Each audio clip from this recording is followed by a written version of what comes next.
Use earphone for more accuracy. अध्याय 1 निर्माण प्रबंधन कंस्ट्रक्शन मैनेजमेंट का संपूर्ण परिचय। कल्पना कीजिए कि आप एक बहुत बड़े सपने को जमीन पर उतारना चाहते हैं। यह सपना है एक मजबूत, सुंदर और सुरक्षित भवन बनाने का। शुरुआत में वहां केवल खाली जमीन होती है, न ईंट होती है, न सीमेंट, न मजदूर, न मशीनें।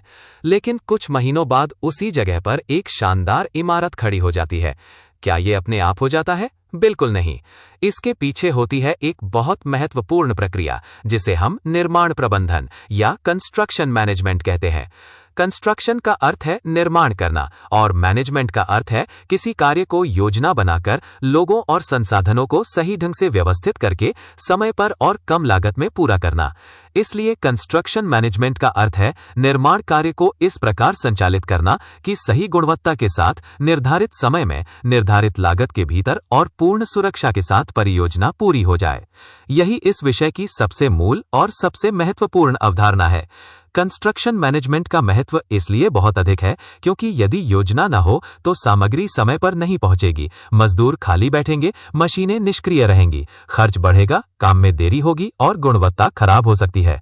उदाहरण के लिए यदि किसी भवन की छत डालने के दिन सीमेंट उपलब्ध न हो तो पूरा कार्य रुक जाएगा और आर्थिक नुकसान होगा। कंस्ट्रक्शन मैनेजमेंट इन सभी समस्याओं को पहले से सोचकर रोकता है। निर्माण प्रबंधन के मुख्य उद्देश्य है समय की बचत करना, लागत को नियंत्रित करना, गुणवत्ता बनाए रखना, संसाधनों का सर्वोत्तम उपयोग करना, सुरक्षा सुनिश्चित करना और कार्य को व्यवस्थित ढंग से पूरा करना। किसी भी निर्माण परियोजना में 6 प्रमुख प्रबंधन कार्य होते हैं। पहला है प्लानिंग, अर्थात पहले से तय करना कि क्या करना है, कब करना है, कैसे करना है और किसके द्वारा करना है। दूसरा है ऑर्गेनाइजिंग, अर्थात आवश्यक संसाधनों जैसे मजदूर, सामग्री, मशीन और धन को व्यवस्थित करना। तीसरा है स्टाफिंग, अर्थात उपयुक्त व्यक्तियों का चयन और नियुक्ति करना। चौथा है डायरेक्टिंग, अर्थात टीम को निर्देश देना और प्रेरित करना। पांचवा है कंट्रोलिंग, अर्थात कार्य की प्रगति की निगरानी करना और यह देखना कि कार्य योजना के अनुसार हो रहा है या नहीं। छठा है कोऑर्डिनेटिंग, अर्थात सभी विभागों और व्यक्तियों के बीच तालमेल बनाए रखना।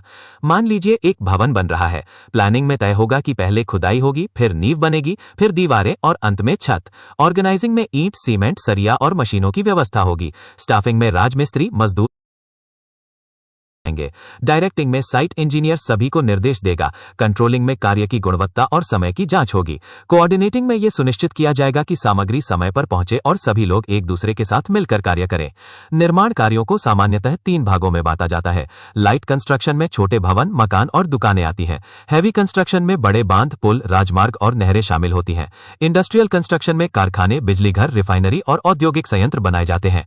किसी भी निर्माण परियोजना की यात्रा एक विचार से शुरू होती है। पहले आवश्यकता पहचानी जाती है, फिर प्रारंभिक योजना बनाई जाती है। इसके बाद सर्वेक्षण, डिजाइन, अनुमान, स्वीकृति, निविदा, ठेका, कॉन्ट्रैक्ट, निर्माण, कंस्ट्रक्शन, परीक्षण और अंत में उपयोग की प्रक्रिया होती है। इसे construction stages from conception to completion कहा जाता है।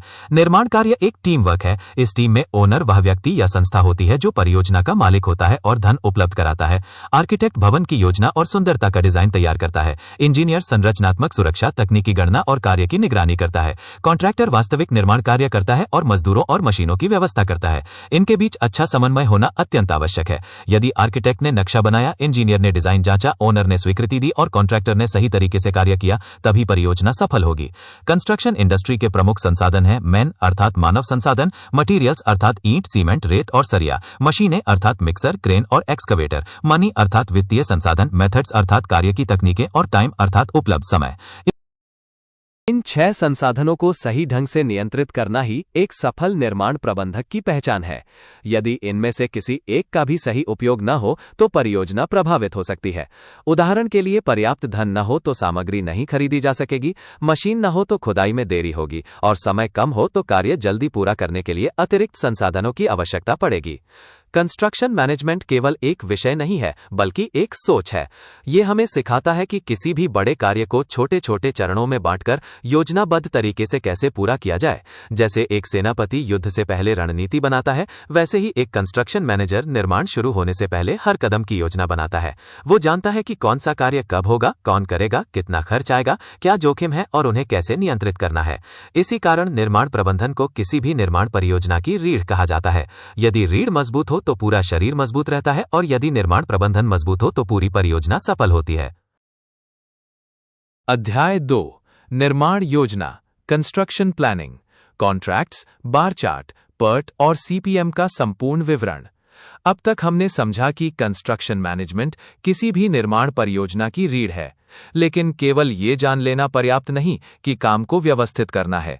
सबसे बड़ा प्रश्न ये है कि काम शुरू करने से पहले ये कैसे तय किया जाए कि कौन सा कार्य कब होगा, कितने दिन चलेगा, किसके द्वारा किया जाएगा, कितना खर्च आएगा और यदि कोई कार्य देर से हुआ तो पूरी परियोजना पर क्या प्रभाव पड़ेगा। इन सभी प्रश्नों का उत्तर कंस्ट्रक्शन प्लानिंग में मिलता है। प्लानिंग का अर्थ है भविष्य को पहले से कागज पर देख लेना। जिस प्रकार कोई यात्री लंबी यात्रा पर निकलने से पहले मार्ग, समय, खर्च और आवश्यक सामान की सूची बनाता है, उसी प्रकार एक कंस्ट्रक्शन मैनेजर निर्माण कार्य शुरू होने से पहले पूरी परियोजना की विस्तृत योजना तैयार करता है। यही कंस्ट्रक्शन प्लानिंग कहलाती है। कल्पना कीजिए कि आपको एक 2 मंजिला मकान बनाना है। यदि बिना योजना के काम शुरू कर दिया जाए तो हो सकता है कि खुदाई पूरी होने से पहले ही ईंटें आ जाएं, सरिया देर से पहुंचे, मजदूर खाली बैठे और खर्च बढ़ता जाए। लेकिन यदि पहले से योजना बना ली जाए कि पहले सर्वे होगा, फिर खुदाई, फिर नींव, फिर प्लिंथ, फिर दीवारें, फिर लिंटल, छत, प्लास्टर और फिनिशिंग, तो काम व्यवस्थित और नियंत्रित तरीके से आगे बढ़ेगा। कंस्ट्रक्शन प्लानिंग का मुख्य उद्देश्य यही है कि परियोजना समय पर निर्धारित लागत में और अपेक्षित गुणवत्ता के साथ पूरी हो। निर्माण योजना के 2 प्रमुख चरण होते हैं। पहला है प्री टेंडर स्टेज और दूसरा है contract stage. Pre tender stage वह चरण है जब अभी ठेकेदार का चयन नहीं हुआ होता। इस चरण में परियोजना की आवश्यकता तय की जाती है, सर्वेक्षण किया जाता है, ड्राइंग तैयार की जाती है, लागत का अनुमान बनाया जाता है, प्रशासनिक और तकनीकी स्वीकृतियां ली जाती हैं और टेंडर डॉक्यूमेंट्स तैयार किए जाते हैं। टेंडर डॉक्यूमेंट्स में ड्राइंग, स्पेसिफिकेशंस, बीओक्यू, शर्तें और निर्देश शामिल होते हैं। इसके बाद निविदा आमंत्रित की जाती है। कॉन्ट्रैक्ट स्टेज तब शुरू होता है जब किसी उपयुक्त ठेकेदार का चयन हो जाता है और अग्रीमेंट पर हस्ताक्षर हो जाते हैं। इस चरण में डिटेल्ड वर्क प्रोग्राम बनाया जाता है, श्रमिकों और मशीनों की व्यवस्था की जाती है, सामग्री की आपूर्ति सुनिश्चित की जाती है और वास्तविक निर्माण कार्य शुरू होता है। टेंडर या निविदा वह प्रक्रिया है जिसके माध्यम से विभिन्न ठेकेदार अपना प्रस्ताव देते हैं कि वे किस लागत और किन शर्तों पर कार्य पूरा करेंगे। आजकल अधिकांश सरकारी विभाग ई टेंडरिंग का उपयोग करते हैं, जिसमें पूरी प्रक्रिया ऑनलाइन होती है। इससे पारदर्शिता बढ़ती है, समय की बचत होती है और भ्रष्टाचार की संभावना कम होती है। टेंडर प्रक्रिया में notice inviting tender, bid submission, bid opening, evaluation और अवार्ड ऑफ कॉन्ट्रैक्ट जैसे चरण शामिल होते हैं। कंस्ट्रक्शन में विभिन्न प्रकार के कॉन्ट्रैक्ट्स उपयोग किए जाते हैं। लमसम कॉन्ट्रैक्ट में पूरा कार्य एक निश्चित कुल राशि पर दिया जाता है। आइटम रेट कॉन्ट्रैक्ट में प्रत्येक आइटम की दर तय होती है और भुगतान वास्तविक मात्रा के आधार पर किया जाता है। परसेंटेज रेट कॉन्ट्रैक्ट में विभागीय दरों पर निश्चित प्रतिशत ऊपर या नीचे बोली लगाई जाती है। लेबर कॉन्ट्रैक्ट में केवल श्रम उपलब्ध कराया जाता है। पीस वर्क कॉन्ट्रैक्ट में किसी विशेष कार्य के लिए सीमित अनुबंध किया जाता है। टर्नकी कॉन्ट्रैक्ट में ठेकेदार डिजाइन से लेकर पूर्ण निर्माण तक सब कुछ करता है और तैयार परियोजना मालिक को सौंप देता है। यदि ठेकेदार अनुबंध की शर्तों का पालन नहीं करता, कार्य में अनावश्यक देरी करता है या गुणवत्ता में कमी रखता है, तो उस पर पेनल्टी लगाई जा सकती है। उदाहरण के लिए लिक्विडेटेड डैमेजेस के रूप में प्रति दिन या प्रति सप्ताह निर्धारित राशि काटी जा सकती है। कभी मालिक और ठेकेदार के बीच विवाद उत्पन्न हो जाता है। ऐसे मामलों में आर्बिट्रेशन का सहारा लिया जाता है। आर्बिट्रेशन एक वैकल्पिक विवाद समाधान प्रक्रिया है जिसमें एक निष्पक्ष आर्बिट्रेटर दोनों पक्षों की बात सुनकर निर्णय देता है। इससे अदालतों की तुलना में विवाद जल्दी सुलझते हैं। अब हम कंस्ट्रक्शन प्लानिंग के सबसे लोकप्रिय साधन बार चार्ट को समझते हैं। बार चार्ट को गैंट चार्ट भी कहा जाता है। इसमें प्रत्येक गतिविधि को एक क्षैतिज पट्टी के रूप में दर्शाया जाता है। पट्टी की लंबाई उस गतिविधि की अवधि को दर्शाती है। उदाहरण के लिए यदि खुदाई 5 दिन चलेगी तो 5 दिन लंबी पट्टी बनाई जाएगी। यदि नींव का कार्य 7 दिन चलेगा तो उसके लिए अलग पट्टी बनेगी। इस प्रकार पूरा कार्य एक नज़र में समझ में आ जाता है। बार चार्ट बनाने के लिए सबसे पहले एक्टिविटीज की पहचान की जाती है, फिर उनकी अवधि निर्धारित की जाती है, क्रम तय किया जाता है और समय अक्ष पर उन्हें दर्शाया जाता है। कंस्ट्रक्शन प्लानिंग केवल कार्यों की सूची बनाने तक सीमित नहीं है। इसके साथ labour schedule, material schedule, machinery schedule और फाइनेंस स्केड्यूल भी तैयार किए जाते हैं। लेबर स्केड्यूल बताता है कि किस दिन कितने मजदूरों की आवश्यकता होगी। मटेरियल स्केड्यूल से पता चलता है कि ईंट, सीमेंट, रेत और सरिया कब और कितनी मात्रा में चाहिए। मशीनरी स्केड्यूल यह निर्धारित करता है कि कौन सी मशीन कब उपयोग होगी। फाइनेंस स्केड्यूल नकदी प्रवाह का अनुमान देता है ताकि आवश्यक धन समय पर उपलब्ध रहे। बार चार्ट बहुत उपयोगी है, लेकिन इसकी कुछ सीमाएं भी हैं। इसमें एक्टिविटीज के बीच निर्भरता स्पष्ट नहीं होती। यदि एक कार्य में देरी हो जाए तो दूसरे कार्यों पर क्या प्रभाव पड़ेगा, ये तुरंत समझना कठिन होता है। क्रिटिकल एक्टिविटीज की पहचान भी इसमें आसानी से नहीं हो पाती। इन सीमाओं को दूर करने के लिए नेटवर्क टेक्निक्स विकसित की गई, जिनमें PERT और CPM सबसे महत्वपूर्ण है। PERT का पूरा नाम program evaluation and review technique है। इसका उपयोग उन परियोजनाओं में किया जाता है जहां गतिविधियों की अवधि निश्चित नहीं होती। इसमें आशावादी, सबसे संभावित और निराशावादी समय का उपयोग करके अपेक्षित अवधि निकाली जाती है। CPM का पूरा नाम क्रिटिकल पाथ मेथड है। इसका उपयोग उन परियोजनाओं में किया जाता है जहां गतिविधियों की अवधि अपेक्षाकृत निश्चित होती है। CPM का मुख्य उद्देश्य क्रिटिकल पाथ की पहचान करना है। क्रिटिकल पाथ वह सबसे लंबा मार्ग है जो परियोजना की न्यूनतम कुल अवधि निर्धारित करता है। इस मार्ग पर स्थित गतिविधियों में किसी भी प्रकार की देरी सीधे पूरी परियोजना को प्रभावित करती है। उदाहरण के लिए, यदि खुदाई, नींव, कॉलम और स्लैब क्रिटिकल पाथ पर है, तो इनमें एक दिन की देरी भी परियोजना को एक दिन पीछे कर देगी। दूसरी ओर कुछ गतिविधियों में फ्लोट या स्लैक होता है, अर्थात वे सीमित देरी सहन कर सकती हैं बिना कुल परियोजना अवधि को प्रभावित किए। PERT और CPM में मुख्य अंतर यह है कि PERT संभाव्य पद्धति है, प्रोबेबिलिस्टिक और अनिश्चित समय के लिए उपयोग की जाती है, जबकि CPM निर्धारक पद्धति है, डिटर्मिनिस्टिक और निश्चित समय के लिए उपयोग की जाती है। PERT अनुसंधान एवं विकास जैसी परियोजनाओं में अधिक उपयोगी है, जबकि CPM भवन, सड़क और पुल निर्माण जैसी परियोजनाओं में व्यापक रूप से प्रयुक्त होता है। कंस्ट्रक्शन प्लानिंग का सबसे बड़ा लाभ यह है कि परियोजना शुरू होने से पहले ही संभावित समस्याओं का अनुमान लगाया जा सकता है। कौन सा कार्य महत्वपूर्ण है, कहां अधिक संसाधन लगाने चाहिए, किस गतिविधि में देरी का कितना प्रभाव पड़ेगा, कितना धन कब चाहिए, इन सभी प्रश्नों का स्पष्ट उत्तर मिल जाता है। यही कारण है कि सफल निर्माण परियोजनाएं हमेशा विस्तृत प्लानिंग से शुरू होती हैं। यदि कंस्ट्रक्शन मैनेजमेंट शरीर की रीढ़ है, तो कंस्ट्रक्शन प्लानिंग उसका मस्तिष्क है। प्लानिंग के बिना निर्माण कार्य अंधेरे में चलने जैसा है, जबकि सही प्लानिंग के साथ वही कार्य सुव्यवस्थित, सुरक्षित, समयबद्ध और लाभकारी बन जाता है। यही कंस्ट्रक्शन प्लानिंग का सार है और यही एक कुशल सिविल इंजीनियर की सबसे महत्वपूर्ण क्षमता है। ऑडियो बुक अध्याय 3, संगठन और साइट संगठन, ऑर्गेनाइजेशन एंड साइट ऑर्गेनाइजेशन। आज हम चर्चा करेंगे निर्माण प्रबंधन के एक बेहद महत्वपूर्ण हिस्से की, जिसे हम ऑर्गेनाइजेशन यानी संगठन और साइट ऑर्गेनाइजेशन यानी स्थल संगठन कहते हैं। अब तक हमने समझा कि निर्माण प्रबंधन किसी परियोजना की रीढ़ है और कंस्ट्रक्शन प्लानिंग यानी निर्माण योजना उसका मस्तिष्क है। लेकिन केवल योजना बना लेना पर्याप्त नहीं होता। यदि लोगों को सही जिम्मेदारी न दी जाए, आदेश की स्पष्ट श्रृंखला यानी चेन ऑफ कमांड ना हो, संसाधनों का उचित वितरण ना हो और साइट पर व्यवस्था ना हो, तो सबसे अच्छी योजना भी सफल नहीं हो सकती। ऑर्गेनाइजेशन और साइट ऑर्गेनाइजेशन निर्माण प्रबंधन के अत्यंत महत्वपूर्ण भाग है। संगठन, ऑर्गेनाइजेशन का अर्थ है लोगों, पदों, अधिकारों और जिम्मेदारियों को इस प्रकार व्यवस्थित करना कि प्रत्येक व्यक्ति जान सके कि उसे क्या करना है, किसे रिपोर्ट करना है और किसके निर्देशों का पालन करना है। सरल शब्दों में, ऑर्गेनाइजेशन किसी भी निर्माण परियोजना का प्रशासनिक ढांचा है, एडमिनिस्ट्रेटिव फ्रेमवर्क। कल्पना कीजिए कि एक बहुमंजिला भवन का निर्माण हो रहा है। वहां मालिक यानी ओनर, आर्किटेक्ट यानी वास्तुकार है, संरचनात्मक engineer, structural engineer, site engineer, supervisor, ठेकेदार, राजमिस्त्री और मजदूर हैं। यदि इनमें से किसी को यह ना पता हो कि निर्णय कौन लेगा, आदेश कौन देगा और समस्या आने पर किससे संपर्क करना है, तो भ्रम उत्पन्न होगा और कार्य बाधित होगा। ऑर्गेनाइजेशन इसी भ्रम को समाप्त। निर्माण प्रबंधन में सामान्यतः 3 प्रकार के संगठन पाए जाते हैं। लाइन ऑर्गेनाइजेशन, ये सबसे सरल और पारंपरिक व्यवस्था है। इसमें आदेश ऊपर से नीचे तक सीधे प्रवाहित होते हैं। उदाहरण के लिए, मालिक यानी ओनर से प्रोजेक्ट मैनेजर, फिर साइट इंजीनियर, फिर सुपरवाइजर और अंत में मजदूरों तक निर्देश जाते हैं। यहाँ प्रत्येक व्यक्ति केवल एक वरिष्ठ अधिकारी को रिपोर्ट करता है।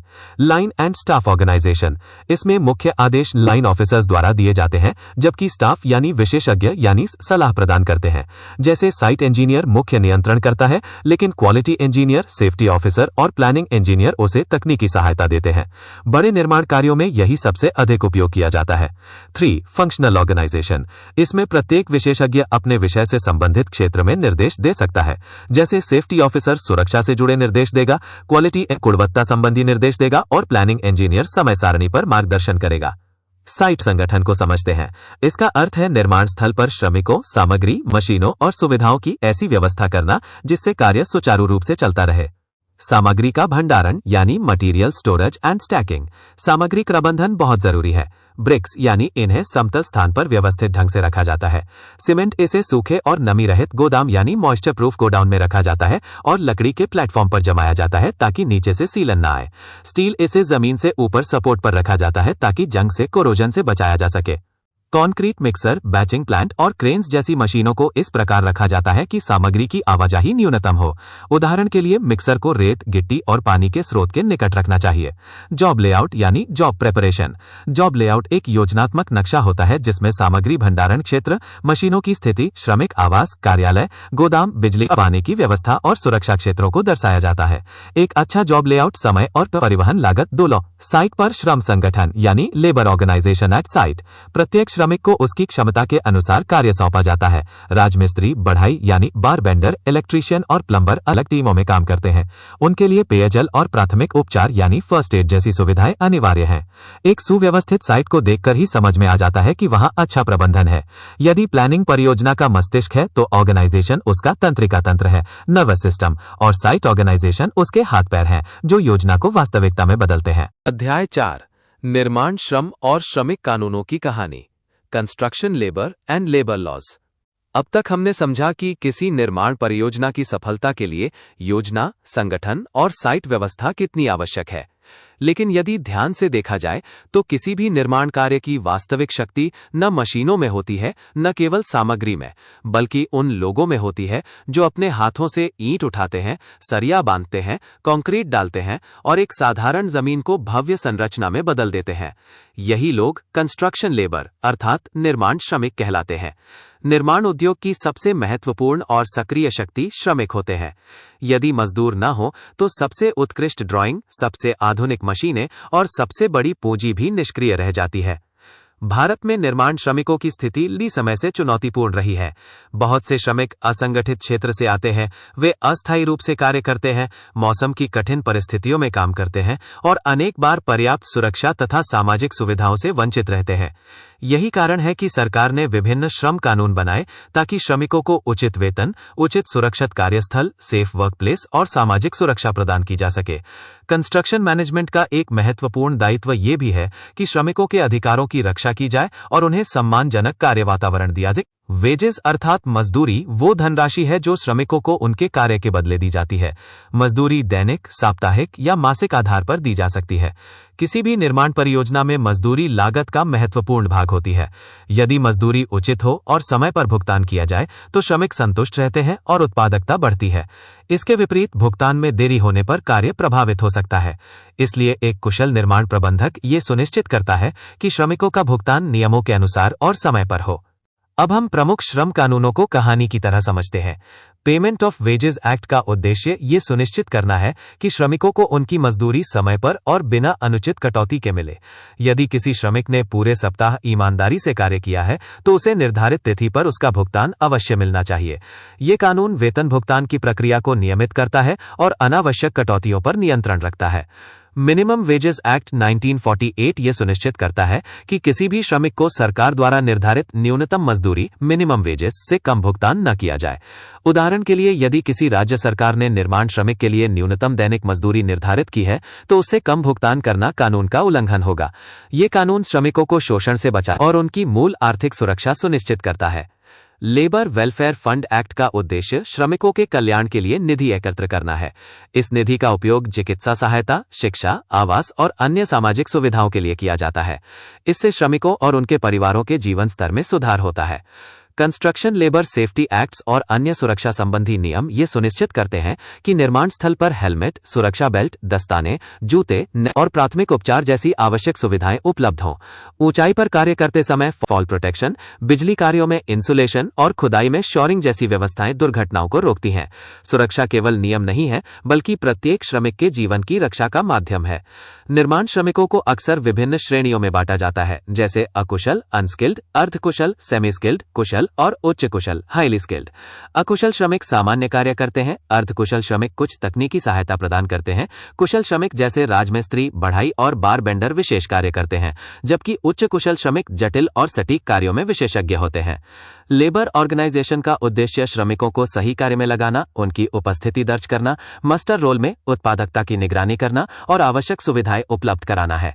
मस्टर रोल में उपस्थिति दर्ज की जाती है, एक्विटेंस रोल में भुगतान का रिकॉर्ड रखा जाता है।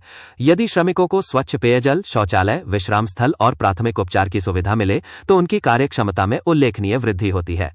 एक निर्माण स्थल की वास्तविक सफलता केवल इस बात से नहीं मापी जाती कि भवन जारी रखते हुए भवन की वास्तविक ऊंचा बना, बल्कि इस बात से भी कि वहां काम करने वाले लोगों के साथ कैसा व्यवहार किया गया। यदि श्रमिक सुरक्षित हैं, समय पर भुगतान पा रहे हैं, उनके अधिकारों का सम्मान हो रहा है और उन्हें आवश्यक सुविधाएं मिल रही हैं, तो वही परियोजना वास्तव में सफल मानी जाती है। इस प्रकार कंस्ट्रक्शन लेबर निर्माण उद्योग की आत्मा है और लेबर लॉज उसके संरक्षक हैं। जैसे किसी भवन की मजबूती उसकी नींव पर निर्भर करती है, वैसे ही निर्माण परियोजना की सफलता श्रमिकों की संतुष्टि, सुरक्षा और सम्मान पर निर्भर करती है। एक श्रेष्ठ सिविल इंजीनियर केवल संरचनाएं नहीं बनाता, बल्कि उन लोगों का भी ध्यान रखता है जो अपने श्रम से सपनों को वास्तविकता में बदलते हैं। यही construction labour and labour laws का मूल सार है। अध्याय 5, कार्य प्रगति का नियंत्रण, कंट्रोल ऑफ प्रोग्रेस। निर्माण परियोजना की सफलता के लिए योजना बनाना, संगठन स्थापित करना और श्रमिकों का प्रबंधन जितना महत्वपूर्ण है, उतना ही महत्वपूर्ण है कार्य की प्रगति का नियंत्रण। कंट्रोल ऑफ प्रोग्रेस का अर्थ है ये सुनिश्चित करना कि काम योजना के अनुसार चल रहा है या नहीं। इसमें नियमित रूप से प्रगति को मापना, मूल योजना से तुलना करना, समस्याओं की पहचान करना और सुधारात्मक कदम उठाना शामिल है। प्रगति अभिलेखन का पहला चरण है। प्रोग्रेस रिकॉर्डिंग का उद्देश्य ये दर्ज करना है कि किसी निश्चित तिथि तक कितना कार्य वास्तव में पूरा हुआ है। इसके लिए daily progress report, weekly report, site diary, measurement book और अपडेटेड बार चार्ट्स का उपयोग किया जाता है। ये हमें तुरंत बताता है कि हम योजना के अनुसार चल रहे हैं या पीछे हैं। वास्तविक प्रगति की तुलना नियोजित प्रगति से की जाती है। यदि कार्य अपेक्षित गति से नहीं बढ़ रहा है तो इसके कारणों की खोज की जाती है, जैसे सामग्री की कमी, शॉर्टेज ऑफ मटेरियल, मशीन खराब होना, मशीन ब्रेकडाउन या वित्तीय समस्याएं। कारण स्पष्ट होने पर तुरंत करेक्टिव एक्शन लिया जाता है। इस प्रक्रिया को एक्सपेडाइटिंग भी कहते हैं, जिसका अर्थ है कार्य को गति प्रदान करना। निर्माण परियोजना का सीधा संबंध है। कॉस्ट टाइम ऑप्टिमाइजेशन का सिद्धांत ये सुनिश्चित करता है कि परियोजना न्यूनतम समय और न्यूनतम कुल लागत पर पूरी हो। ये सीधे कार्य से जुड़ी लागत है, जैसे सामग्री और मजदूरी। इसमें साइट, कार्यालय, पर्यवेक्षण और प्रशासन शामिल है। परियोजना की अवधि बढ़ने पर इनडायरेक्ट कॉस्ट बढ़ जाती है। क्रैशिंग वह प्रक्रिया है जिसमें अतिरिक्त संसाधन लगाकर परियोजना अवधि कम की जाती है। एक कुशल प्रबंधक इन दोनों के बीच संतुलन बनाता है ताकि कुल लागत न्यूनतम रहे। आधुनिक निर्माण प्रबंधन में अपडेटेड बार चार्ट्स और सीपीएम नेटवर्क्स का व्यापक उपयोग किया जाता है। माइक्रोसॉफ्ट प्रोजेक्ट और ओरेकल प्राइमावेरा जैसे सॉफ्टवेयर क्रिटिकल पाथ की निगरानी करने और समय पर निर्णय लेने में मदद करते हैं। संक्षेप में, कंट्रोल ऑफ प्रोग्रेस केवल रिपोर्टिंग नहीं, बल्कि एक गतिशील प्रक्रिया है जो परियोजना को लगातार सही दिशा में बनाए रखती है। ये सुनिश्चित करता है कि प्रत्येक कदम योजना के अनुरूप हो और सफलता प्राप्त की जा सके।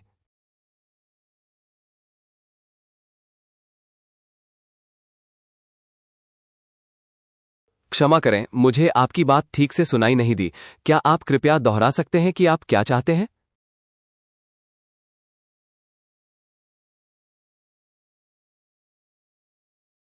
जी बिल्कुल, जैसा कि आपने बताया, कंट्रोल ऑफ प्रोग्रेस परियोजना के लिए बहुत महत्वपूर्ण है।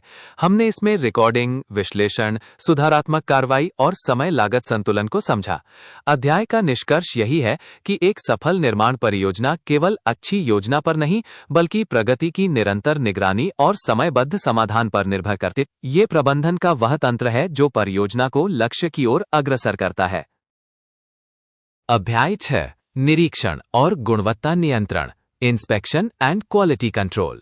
जब एक निर्माण परियोजना की योजना बन जाती है, श्रमिक कार्य में जुट जाते हैं और प्रगति पर नियंत्रण रखा जाता है, तब एक अत्यंत महत्वपूर्ण प्रश्न सामने आता है। क्या कार्य जो किया जा रहा है वो वास्तव में सही गुणवत्ता का है? निरीक्षण का अर्थ है कार्य, सामग्री और प्रक्रियाओं की व्यवस्थित जांच करना। ये एक प्रतिक्रियाशील प्रक्रिया है, यानी रिएक्टिव प्रोसेस। गुणवत्ता नियंत्रण या क्वालिटी कंट्रोल ये एक प्रणाली है जो सुनिश्चित करती है कि निर्माण कार्य निर्धारित मानकों और स्पेसिफिकेशंस के अनुरूप हो। ये एक निवारक दृष्टिकोण है, यानी प्रिवेंटिव। निर्माण परियोजना हमेशा रहती है। नियमित निरीक्षण से दोषों को प्रारंभिक अवस्था में ही पकड़ा जा सकता है। इससे पुनः कार्य या रीवर्क की आवश्यकता कम होती है, लागत बचती है और संरचना की दीर्घकालिक सुरक्षा सुनिश्चित होती है।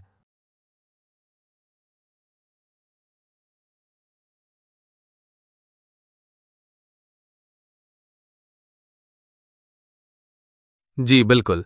तो हमने ये समझा कि निरीक्षण और क्वालिटी कंट्रोल परस्पर जुड़े हुए हैं। विभिन्न निर्माण कार्यों में गुणवत्ता नियंत्रण, quality control in various construction works.